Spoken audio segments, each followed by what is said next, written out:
watching Shalom TV, celebrating Jewish culture. Funding for Shalom TV has been provided by the following: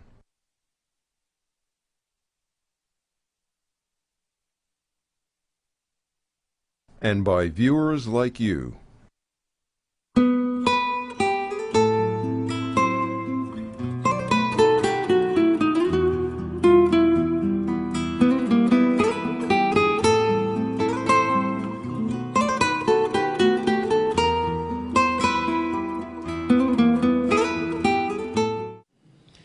In asking the question of whether Israel will survive, and by that, of course, I mean will it survive as both a Jewish and a democratic state, it's important that we squarely take stock of all the reasons why Israel's existence, almost uniquely among all the countries of the world, is seriously in jeopardy.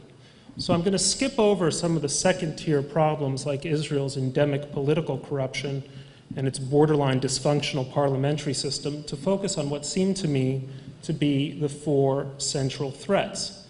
Two of them are internal and two are external. First of all, demography.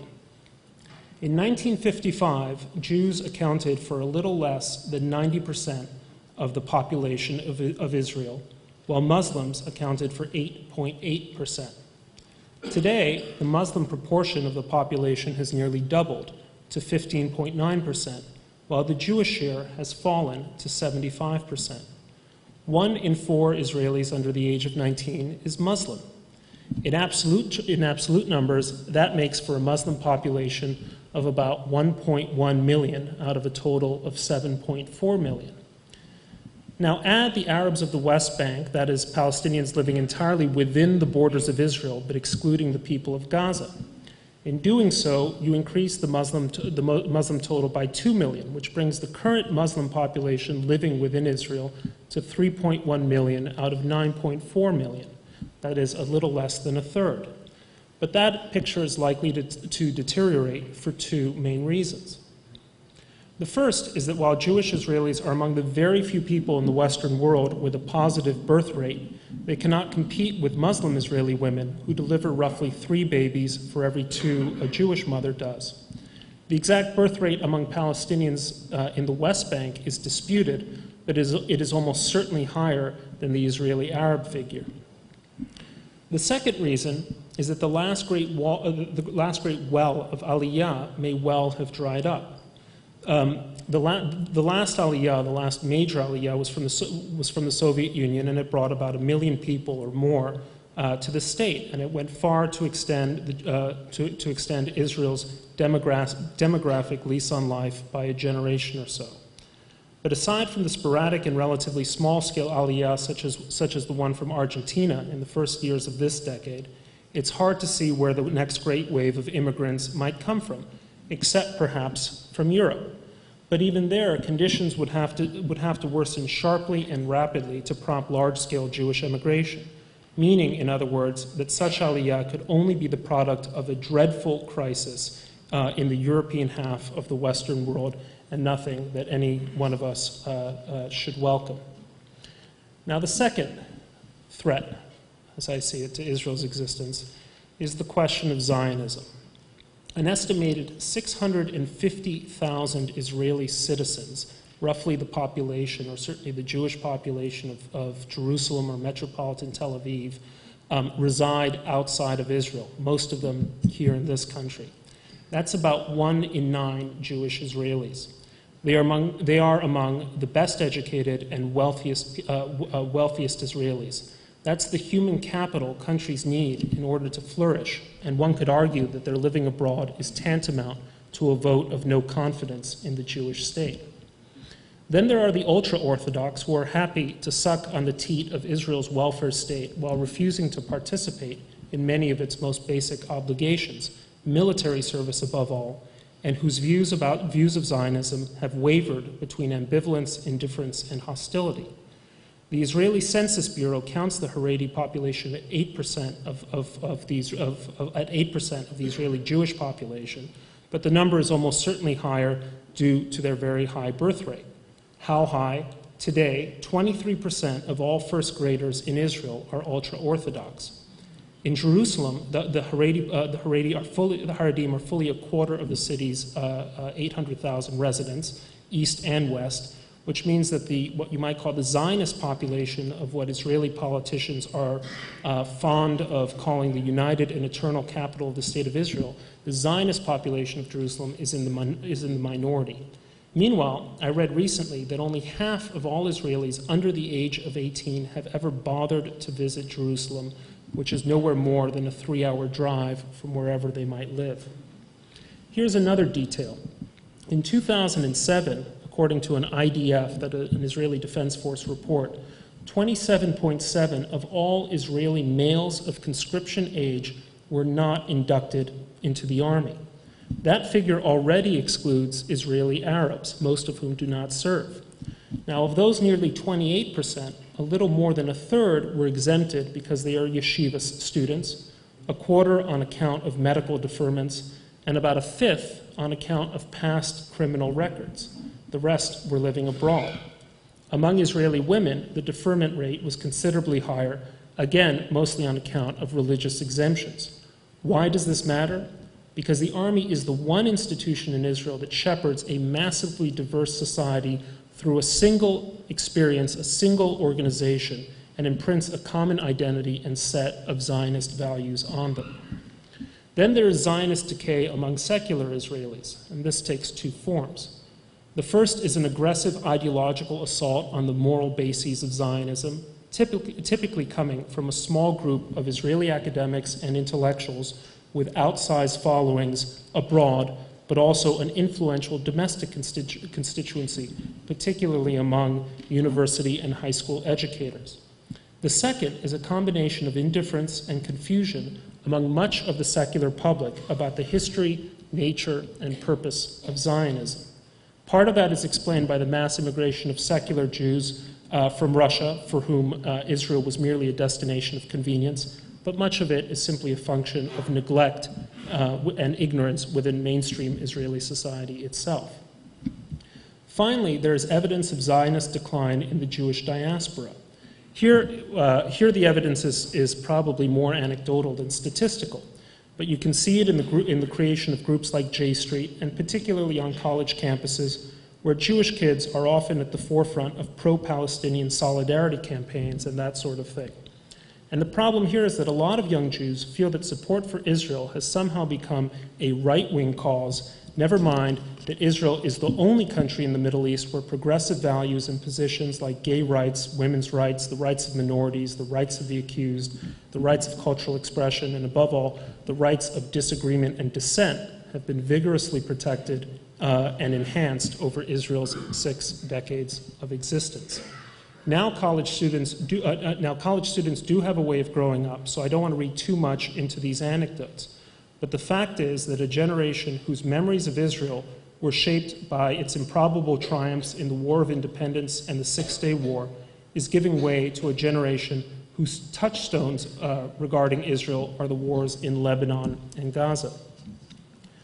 Now turning to external threats. In 2009, Israel finds itself confronted by Hamastan to its south and Hezbollah land to its north, both of them allied to and armed by Iran.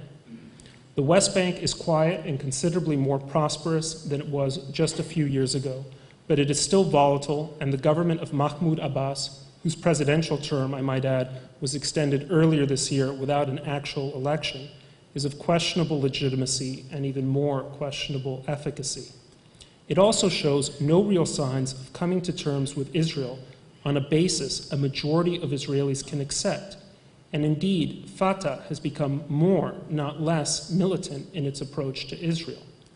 In neighboring Egypt, a succession crisis looms as Hosni Mubarak's health deteriorates, along with Egypt's overall social and economic conditions. It is far from clear that Mr. Mubarak's successor won't be tempted or forced to legalize the Muslim Brotherhood and even bring it into government in order to give the regime the legitimacy it desperately needs. Hence, what happened in Iran 30 years ago the replacement of an authoritarian but generally pro-American and, in fact, pro-Israel regime, that is to say the Shah, could be replaced by a totalitarian and radically anti-American and anti-Israel regime. That could also happen sometime in the very near future in Israel's largest and most powerful neighbor, that is Egypt. Then there is Iran. Just yesterday, Iran announced that it would begin adding vastly more efficient centrifuges to its enrichment facilities in Natanz. A recent bipartisan report signed by Republican Senator Dan Coates and former Democrat Senator Chuck Robb notes that even with its existing centrifuge capacity, Iran could enrich a bomb's worth of highly enriched uranium, which is the critical component for making an atomic bomb, in less than 2 months, beginning in 2010. That is next year, just a few months away. Iran is moving swiftly to build a secondary route to a nuclear bomb, this one plutonium-based, via its heavy water facility in the city of Arak. If Iran is not stopped from developing these facilities, it will possess the capacity to make nuclear weapons on an industrial scale. On the ballistic missile front, Iran already possesses solid-fueled rockets capable of lobbing a 1-ton weapon as far as Warsaw. There is solid evidence to suggest that it shares and gains technological expertise with North Korea, which has already tested 2 nuclear devices. There is also good evidence of illicit links with China, which a recent investigation by Manhattan District Attorney Robert Morgenthau shows has been proliferating missile technologies and materiel to Iran. Russians, too, may also be aiding Iran's nuclear program surreptitiously, even as they have built a civilian nuclear reactor that, after a year of operation, could produce about 330 kilograms of spent fuel, which can easily be reprocessed into weapons-usable plutonium. Just to give you a sense of what 330 kilograms of weapons-usable plutonium is, the plutonium bomb that destroyed Nagasaki had about 5.5 kilograms of plutonium, so you can do the math. Now, as if that were not bad enough, the Kremlin appears intent on providing Iran with a so-called S-300 anti-aircraft missile system, which could render Iran all but impregnable to an Israeli airstrike. All of this is happening at the same time that the West's will to confront Iran forcibly on its nuclear programs is visibly weakening. And even if sanctions were to be imposed, it is less clear that they would have the desired effect of persuading the regime in Iran that Iran's interests are better served by not having a bomb than by having one. Since the election, the Iranian government has become, if anything, more radical and intransigent than it ever was before. The man responsible for perpetrating the bombings of the Jewish Cultural Center in Buenos Aires in the early 1990s is now Mahmoud Ahmadinejad's Minister for Defense.